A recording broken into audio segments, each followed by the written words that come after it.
Maria's Listen singing bird closely, my stood at the daughters. edge of the trading post, The land holds watching many something that lessons made her for us. question everything she knew about raising children. The year was 1885, and the dusty town of Silver Creek sat between two worlds, the Apache reservation where she lived and the growing settlement of white families moving west. She had come to trade beadwork for supplies her family needed. Her grandmother's intricate patterns always brought good prices from the store owner's wife, Mrs. Patterson. But, today, something else caught her attention entirely. A white woman sat on the porch steps with a small boy, maybe 5 years old. The child had scraped his knee badly after falling from his horse. Blood trickled down his leg, and tears streamed down his dirt-covered face. Maria expected to see what she would see in her own village: swift action, immediate comfort, practical healing. Instead, the white woman did something that shocked Maria to her core. "Now, Tommy," the woman said gently, pulling the crying boy onto her lap. "Tell me what happened. Use your words." The boy sniffled and tried to speak through his tears. I wanted to ride thunder like Papa does. But I fell off and it hurts real bad." Maria watched, fascinated, as the woman didn't immediately tend to the wound. Instead, she held the child close and kept talking. "That must have been very scary," the woman said, stroking his hair. "You were feeling brave like your father, weren't you? Sometimes when we try new things, we get hurt. But that's how we learn and grow stronger." In Maria's world, a hurt child received immediate attention. Wounds were cleaned quickly, herbs applied, and the child was expected to be brave without much discussion. Emotions were private things, handled within the family structure. Children learned by watching and doing, not through long conversations about feelings. But this white woman continued talking to her son as she gently cleaned his wound. She asked him questions about how he felt, what he learned, and what he might do differently next time. The whole process took much longer than Maria thought necessary, but something about it intrigued her. "Now," the woman said, applying a clean bandage, "would you like to help me understand why you chose to ride thunder without asking Papa or me first?" The boy looked down at his bandaged knee. "I wanted to show I was big and strong. The other boys said I was too little." "Ah," the woman nodded seriously. "So you wanted to prove something to yourself and to them. That's a natural feeling, Tommy. But next time, what could you do instead? Ask for help? Maybe start with the smaller horses?" Those sound like very wise ideas from a very brave boy. Maria found herself leaning closer, straining to hear every word. In her village, children learned courage through experience and example. They were expected to understand their place in the family and community without constant explanation. Discipline was swift and clear. Respect for elders was paramount. Yet watching this interaction, Maria saw something different but equally valuable. The white woman was teaching her son to think about his actions, to understand his motivations, and to make better choices. She was treating him almost like a small adult, worthy of explanation and discussion. Mrs. Patterson noticed Maria watching and smiled warmly. "Good afternoon, Maria. I see you're interested in how we handle our little ones." Maria felt heat rise to her cheeks, embarrassed to be caught staring. But curiosity won over embarrassment. "Your way is very different from ours," she said carefully. "I imagine so," Mrs. Patterson agreed. "Would you like to sit with us? Tommy's always interested in learning about different people." The boy looked up at Maria with bright, curious eyes. "Are you really an Apache? Do you know how to track animals and ride bareback?" His mother gently corrected him. "Tommy, remember we ask polite questions and listen to the answers. And yes, Maria is from the Apache people. They have many skills we could learn from." Maria sat down on the porch step, still processing what she had witnessed. "In my village, children learn by watching their parents and grandparents. They understand their duties without much talking." "That sounds like a good way too," Mrs. Patterson said thoughtfully. "We tend to talk a lot about everything, maybe too much sometimes. But I believe children understand better when they know the reasons behind rules." Tommy had stopped crying completely now and was examining his bandage with satisfaction. "Will I have a scar?" he asked hopefully. "Maybe a small one," his mother laughed. "Would you like that?" "Yes. Then, I'd be like the cowboys with their battle scars." Maria watched this exchange with growing wonder. The Listen boy was closely, not my being dears. scolded We for must his be reckless strong, behavior. like the wind that shapes these plains. Instead, he was being guided to understand it. His mother had turned a painful lesson into a conversation about courage, wisdom, and making better choices. In her own childhood, Maria remembered swift consequences for poor decisions. If she had disobeyed and gotten hurt, she would have faced her grandmother's stern lectures about responsibility and bringing shame to the family. The focus would have been on duty and respect, not on her feelings or thought processes. But, watching Tommy and his mother, Maria began to see another way of teaching children. This approach seemed to honor the child's individual thoughts and feelings while still providing guidance and structure. "Mrs. Patterson," Maria said slowly, "do all white families raise their children this way?" The older woman considered the question carefully. "No, not all. Some are much stricter than we are. Some are less structured. Every family finds their own way, just like I imagine Apache families do." "Yes," Maria agreed. "But our ways have been the same for many generations. We follow the patterns our grandmothers and great-grandmothers established. And those are good patterns," Mrs. Patterson assured her. "But sometimes, when different peoples meet, we can learn from each other. You might teach us about strength and tradition. We might share ideas about talking with children." Tommy had grown bored with the adult conversation and was now playing with a wooden toy horse, making clip-clop sounds as he rode it along the porch railing.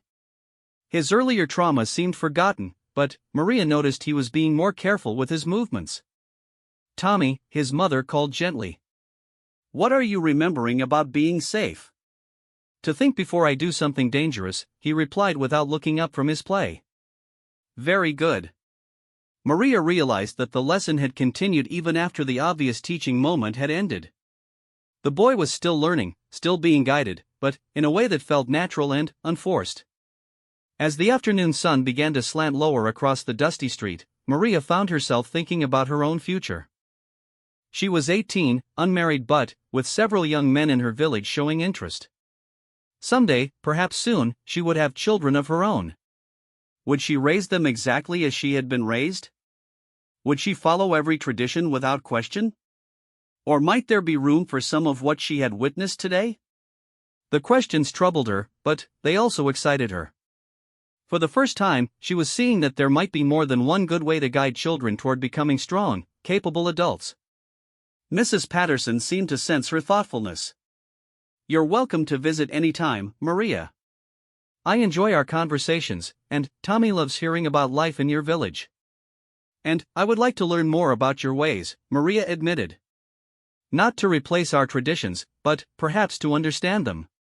As she gathered her trading goods and prepared to return home, Maria carried with her the image of a mother and child talking through pain and fear, turning a moment of hurt into a lesson about courage and wisdom. She didn't yet know how this new understanding might change her, but she felt something shifting deep inside her perspective. The white woman had shown her that there were different paths to raising strong children, and maybe, just maybe, the best approach might combine the wisdom of both worlds. 3 months had passed since Maria first witnessed Mrs. Patterson's unusual way with her son, and the memory refused to leave her thoughts. She found herself returning to the trading post more frequently than necessary, always hoping to observe more of these strange but intriguing interactions between white parents and their children. During this time, Maria had quietly begun experimenting with some of what she had learned. When her young cousin, Swift Arrow, had broken his grandmother's favorite pottery bowl, Maria found herself asking him questions instead of immediately delivering the expected lecture about carelessness. "Tell me what happened," she had said, kneeling to his eye level. The 8-year-old boy had looked surprised by the question. In their tradition, adults witnessed wrongdoing and delivered consequences. Children were not usually asked to explain themselves beyond stating facts. "I was trying to reach the honey jar on the high shelf," Swift Arrow admitted, his voice barely a whisper. "I didn't mean to knock over the bowl." So you were hungry and saw something you wanted, Maria had said slowly, still feeling her way through this new approach. But you didn't ask for help reaching it. Grandmother was napping. I didn't want to wake her. This response revealed something Maria hadn't expected. The boy's actions came from consideration for his elder, not from simple disobedience.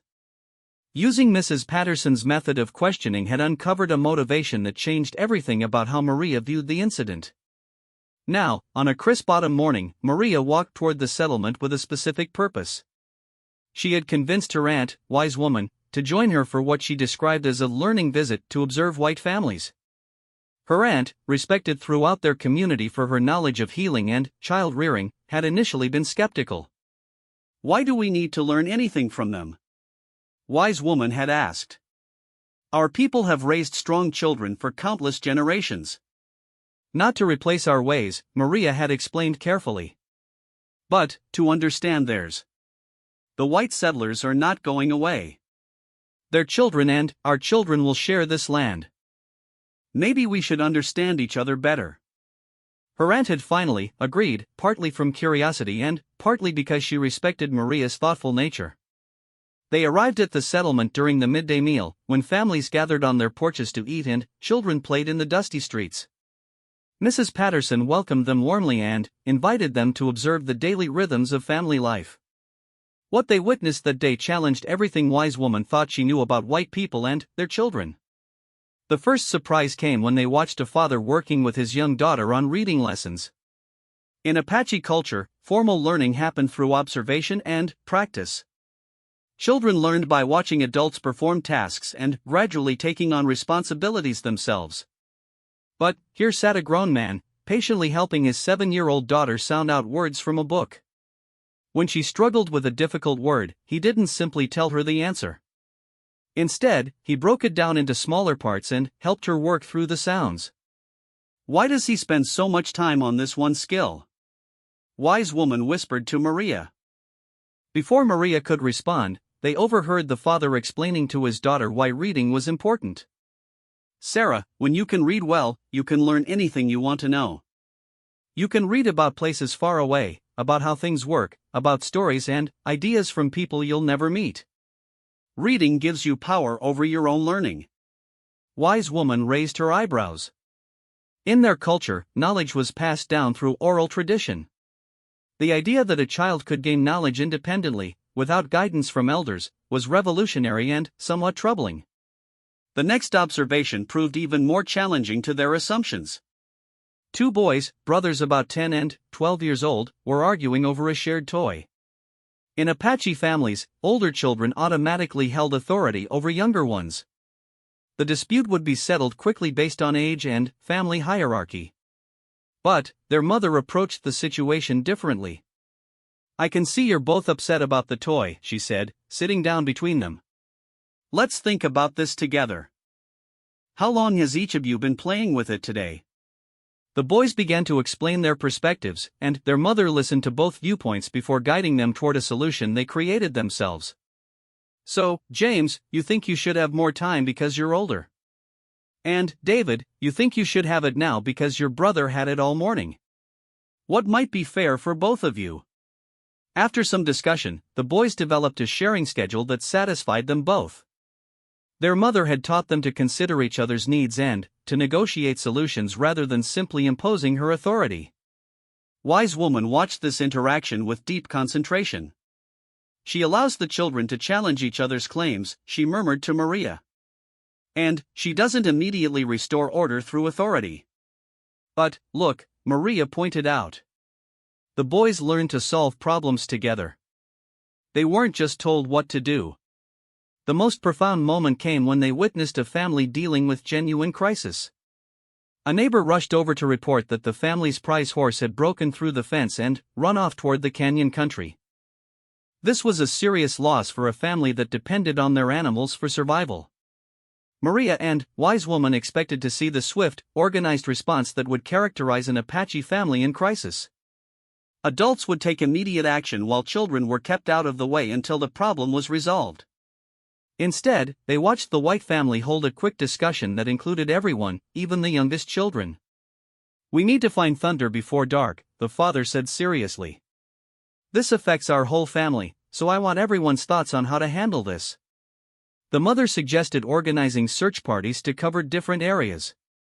The 12-year-old son knew the horse's favorite grazing spots and offered to guide one group. Even the 8-year-old daughter contributed by suggesting they bring Thunder's favorite treats to encourage him to come when called. The family treated this crisis as a shared challenge that everyone could help solve, rather than an adult problem from which children needed protection. They include the children in important family decisions, Wise Woman observed with surprise. Even in serious matters. And, the children respond with good ideas, Maria added. They're not just being managed. They're participating. As the day continued, more examples accumulated. They saw children being asked their opinions about family plans. They witnessed parents explaining the reasons behind rules and expectations. They observed children being encouraged to express their feelings and thoughts, even when those feelings contradicted adult preferences. Most surprisingly, they saw children making mistakes and being guided through understanding those mistakes rather than simply punished for them. By late afternoon, Wise Woman had grown thoughtful and quiet. As they prepared to return home, Mrs. Patterson approached them with a question. I hope you found our visit interesting, she said kindly. I'm curious about your thoughts. What differences do you see between our families and yours? Wise Woman considered her words carefully. Your children speak more freely with adults. Our children learn to listen and observe first, to speak when appropriate. Both approaches have value, Mrs. Patterson replied. Your children probably learn respect and wisdom very well. Ours sometimes struggle with those lessons. But, your children think for themselves more quickly, Wise Woman admitted. They participate in family life as partners, not just as learners. Yes, though sometimes they challenge authority too much, Mrs. Patterson laughed. Everything has its costs. On the walk home, Wise Woman was unusually quiet. Maria respected her aunt's need to process what they had witnessed, but she burned with curiosity about the older woman's conclusions. Finally, as they neared their village, Wise Woman spoke. I have lived many years and helped raise many children, she said slowly. I believed our ways were the only good ways. But, today, I saw children who are being prepared for a world different from ours. What do you mean? The white settlers live in a world where children must learn to think and speak for themselves more than we require. Their children will face choices we never faced. Perhaps their child rearing prepares them for their future, just as ours prepares our children for theirs. Maria felt a surge of excitement and relief. Her respected aunt was not dismissing what they had learned. Instead, she was acknowledging that different approaches might serve different needs. Could some of their methods help our children too? Maria asked carefully. Perhaps, Wise Woman replied thoughtfully. If our young people will live in a world where both Apache and white ways exist, maybe they need to understand both. That evening, Maria lay in her bedroll thinking about all she had witnessed. The white families weren't perfect, but they were raising children who could think independently, solve problems creatively, and participate actively in family decisions. Her own upbringing had given her strength, respect for tradition, and a deep understanding of her place in the community. But watching the white families had shown her additional tools she might use when her own time came to raise children. The question that had been growing in her mind for months finally crystallized. Could she honor Apache traditions while also incorporating some of what she had learned from observing white families? The answer, she realized, might determine not just how she would raise her future children, but how her people might adapt to a rapidly changing world. Winter had settled over the high desert country, and Maria found herself facing the most challenging test of her evolving beliefs about child rearing. Her cousin, Evening Star, had died in a hunting accident, leaving behind a 5-year-old son named Little Wolf. According to Apache tradition, the boy would be raised by his extended family, and Maria had volunteered to take primary responsibility for his care. The child was struggling with grief and confusion in ways that traditional Apache methods seemed unable to address. Little Wolf had begun having nightmares that woke the entire family lodge. During the day, he was either completely silent or erupted in anger at small frustrations.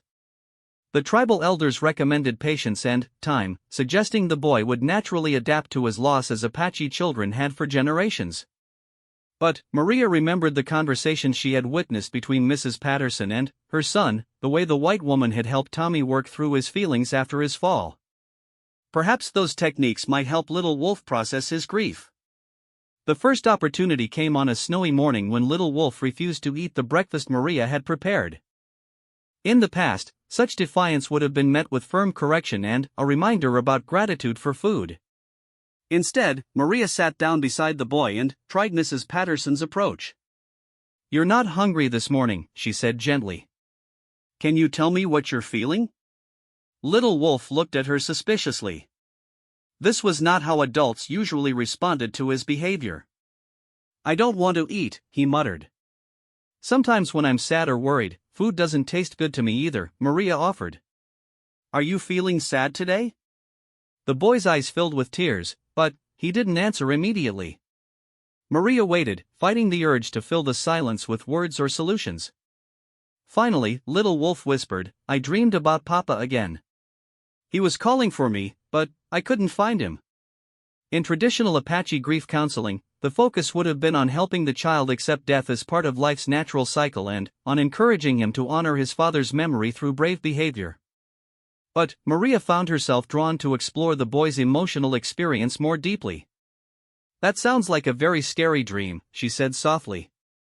"When you couldn't find your papa in the dream, how did that make you feel?" "Scared. And angry. Why did he leave me?" The question struck Maria's heart.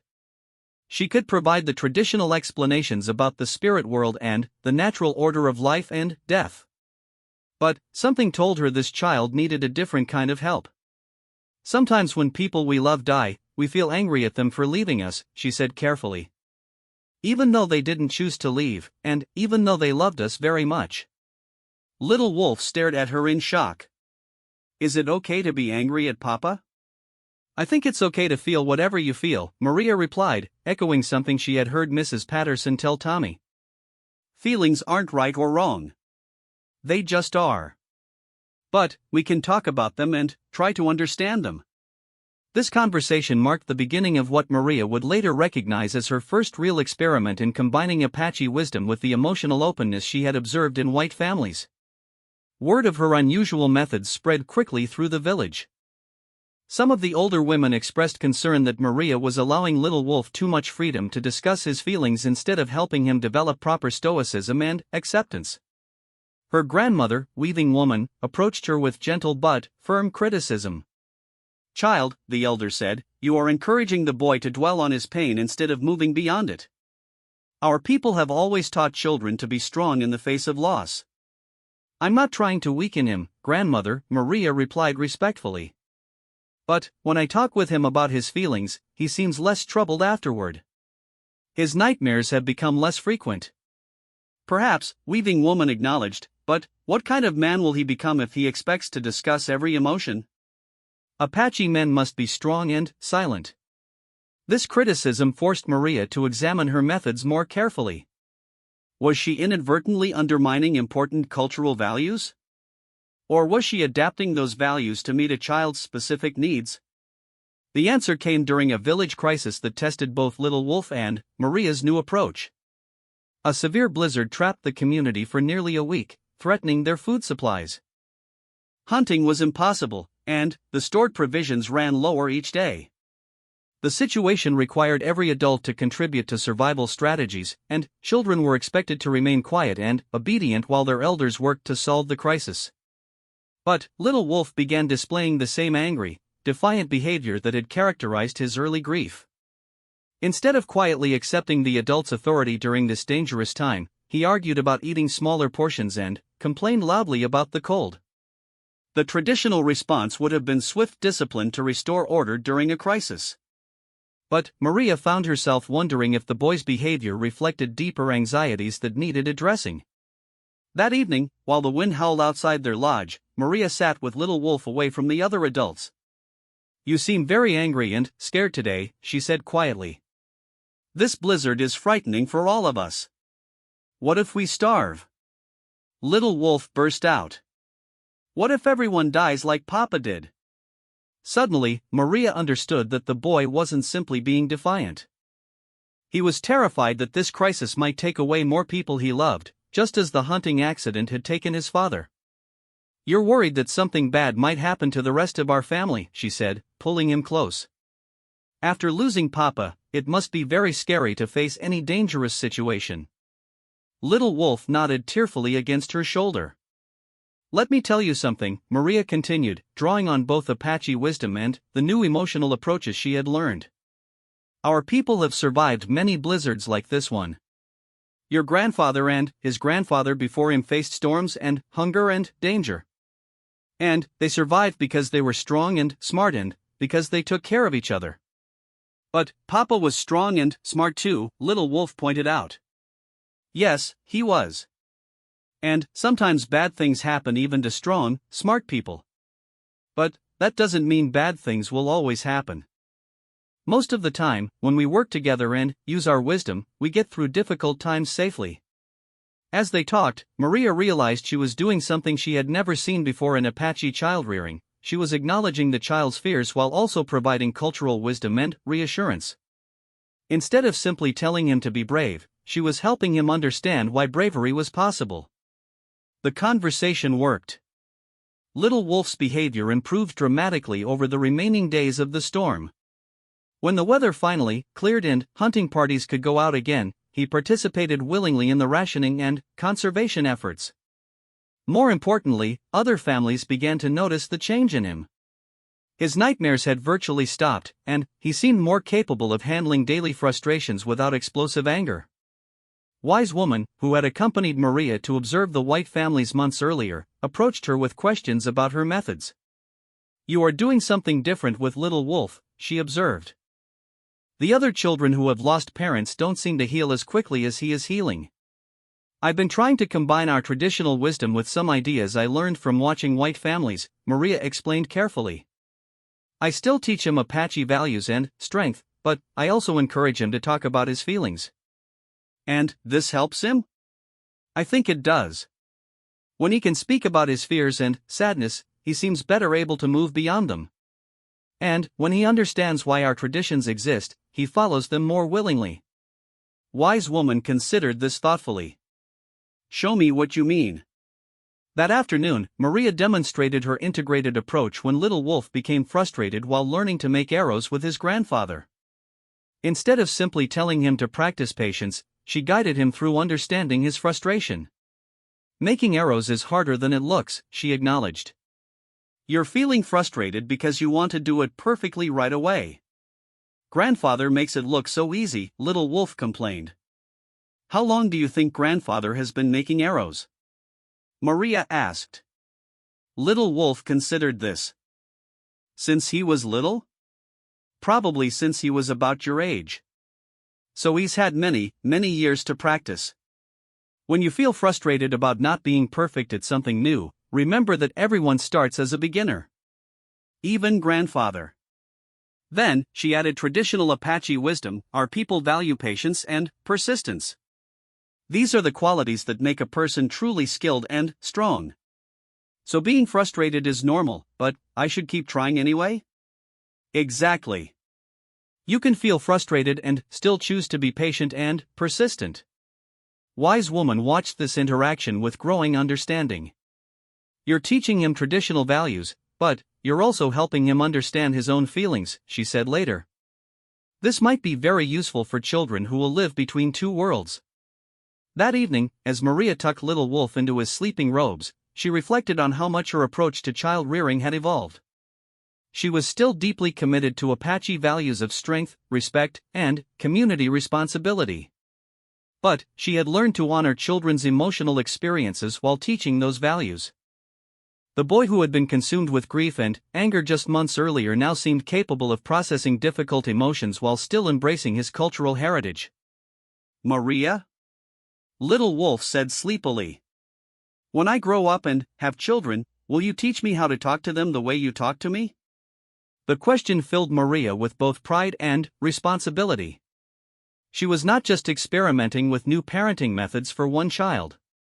she was potentially influence how an entire generation might raise their own children. Yes, she promised.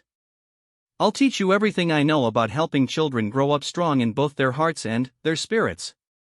As winter began to give way to early spring, Maria realized that her experiment in combining Apache and white child rearing methods had succeeded beyond her expectations.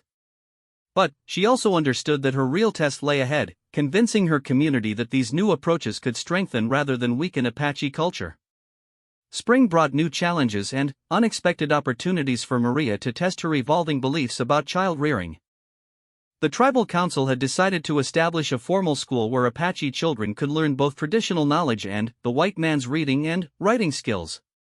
They believed this education would help their people navigate the changing world while preserving their cultural identity. Maria was selected to help organize this school, partly because of her frequent interactions with the white settlement and partly because of the remarkable transformation they had all witnessed in Little Wolf. The boy who had been lost in grief and anger now demonstrated a unique combination of emotional awareness and traditional Apache strength that impressed the tribal elders. However, not everyone supported Maria's innovative methods.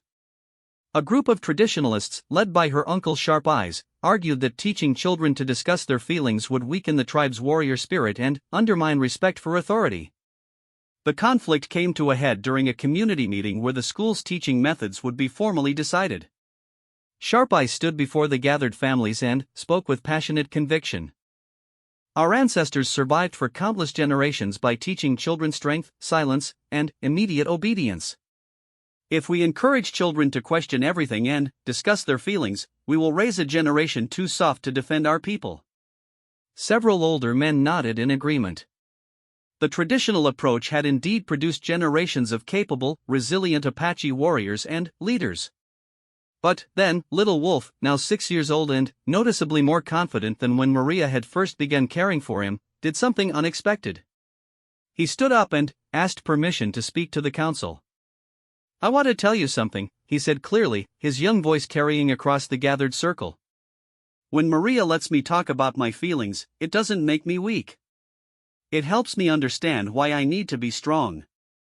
The adults listened in surprise as the child continued. "When I was angry about Papa dying, I couldn't think about anything else.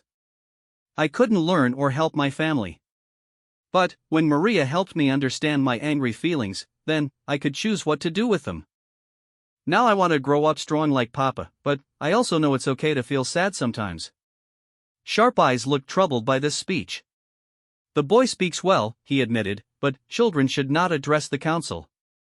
This itself shows how these new methods undermine proper respect." But Wise Woman stood up to respond. "Sharp Eyes, this child has shown more courage in speaking his truth than many adults show in staying silent.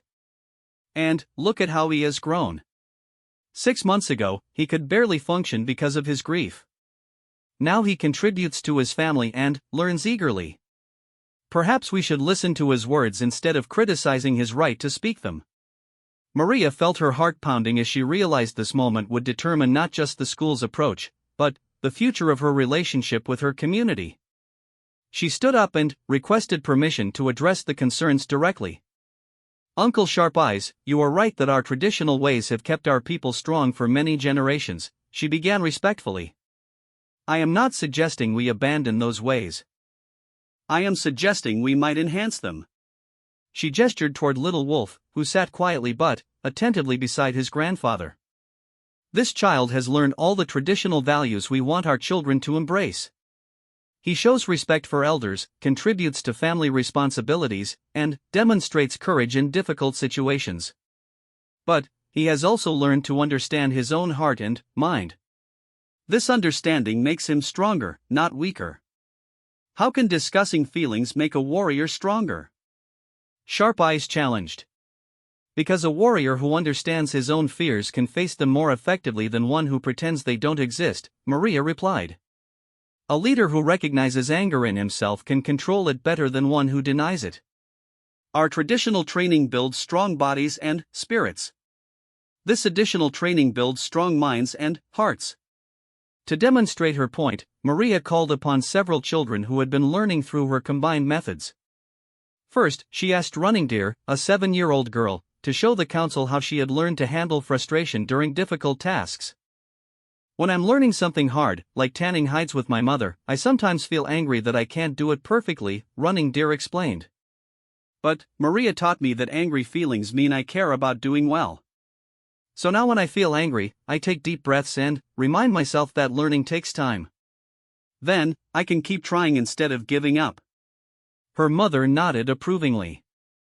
This child now persists through difficult lessons better than she did before. She has learned both patience and self-understanding.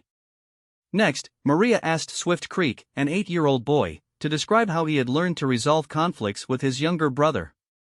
Before, when my little brother annoyed me, I would just push him or take things away from him, Swift Creek said. But Maria taught me to ask myself why I was angry and to think about how my brother felt too. Now we usually talk about our problems and find solutions together. His father, a respected hunter, spoke up. My sons argue much less now, and when they do disagree, they solve their problems more fairly. The older boy has learned wisdom beyond his years. As more examples accumulated, Maria could see some of the council members reconsidering their positions. But Sharp Eyes remained unconvinced. These examples sound good, he said, but what happens when these children face real dangers? Will they want to discuss their feelings with enemy warriors? Will they hesitate in battle because they're thinking about their emotions? This challenge struck at the heart of the traditionalists' concerns, and Maria knew she needed to address it directly. Uncle, you raise an important question, she said thoughtfully. Let me answer with a story from my own observations. She told them about a recent incident when Little Wolf had encountered a rattlesnake while gathering firewood. Instead of panicking or freezing, the boy had calmly backed away and, then, sought adult help to deal with the danger. When I asked him later how he had stayed so calm, he told me something interesting, Maria continued. He said he felt very scared, but, because he understood that feeling afraid was natural and acceptable, he could think clearly about what to do. Children who have never learned to acknowledge their fears might panic or act recklessly when faced with real danger. She paused to let this sink in before adding, a warrior who knows his own heart is a more effective warrior than one who fights against his own emotions as well as his enemies. Wise Woman supported this point with her own observations. I have been watching the children who learn through Maria's methods, she said. They are not weak or disrespectful. They are thoughtful and strong. They follow our traditions, but they understand why those traditions matter. The debate continued for hours, with various community members sharing their concerns and observations. But, gradually, a consensus began to emerge around a compromise proposal. The tribal council decided to implement Maria's combined approach in the new school on a trial basis. Children would learn traditional Apache values and skills alongside white academic subjects. But they would also be encouraged to develop emotional understanding and communication skills. Most importantly, the community would carefully monitor the results over the course of a full year to determine whether this approach produced children who were both culturally grounded and personally resilient. Sharp Eyes, while still skeptical, agreed to the trial period. If this experiment weakens our children or undermines our ways, we will return to traditional methods, he warned. But, if it truly makes them stronger, I will admit my error. As the meeting concluded, Mrs. Patterson, who had been invited to observe as a representative of the white settlement, approached Maria with admiration. I've learned as much from watching your people today as you learned from watching mine, she said warmly. You found a way to honor tradition while embracing growth. That's not easy for any community. We are still learning, Maria replied honestly. But, I believe children deserve both roots and wings. Our traditions give them roots. Understanding their own hearts and minds gives them wings. Over the following months, the school became a testing ground for Maria's integrated approach to child rearing. Children learned to read and write in English while also mastering traditional Apache skills. They practiced emotional awareness while developing physical strength and cultural pride. The results exceeded even Maria's expectations. The children demonstrated remarkable adaptability, moving confidently between Apache and white worlds while maintaining strong cultural identity. They showed respect for tradition combined with innovative thinking. Most importantly, they seemed genuinely happy and confident in ways that impressed both communities. By the end of the trial year, even Sharp Eyes had become a convert to Maria's methods. "I was wrong to fear that teaching children about their feelings would make them weak," he admitted publicly. "These children are stronger than ever, but they are also wiser. They understand themselves and others better, which makes them better warriors, better leaders, and better people." Little Wolf, now 7 years old and thriving in the school environment, had become a living example of how Apache traditions could be enhanced rather than threatened by emotional awareness and cross-cultural learning. But perhaps the most significant vindication of Maria's approach came when other tribal communities began sending delegations to observe the school and learn about its methods. Word had spread throughout the region about an Apache woman who had found a way to prepare children for a changing world while keeping their cultural spirits strong. Maria often reflected on the question that had started her journey: do white people raise kids this way? Can I? The answer had turned out to be more complex than she had initially imagined. White people raised children in many different ways, just as Apache families did. But, by observing and learning from different approaches, she had discovered new possibilities for helping children thrive. The real answer to her question was not whether she could raise children like white people, but whether she could create her own approach that honored the best insights from both cultures. Standing in the schoolyard one morning, watching Apache children confidently switch between traditional games and academic lessons, between respectful listening and thoughtful discussion, Maria felt a deep satisfaction. She had helped create something new, a generation of young people prepared to build bridges between worlds while remaining firmly rooted in their own cultural soil. Her experiment in child-rearing had become much more than a personal journey. It had evolved into a model for how communities could adapt to change while preserving their essential identity and values. The question she had asked months earlier now had a definitive answer: yes, she could raise children in ways that combined the best of different approaches. And, in doing so, she had helped her entire community discover new possibilities for strength, wisdom, and cultural survival.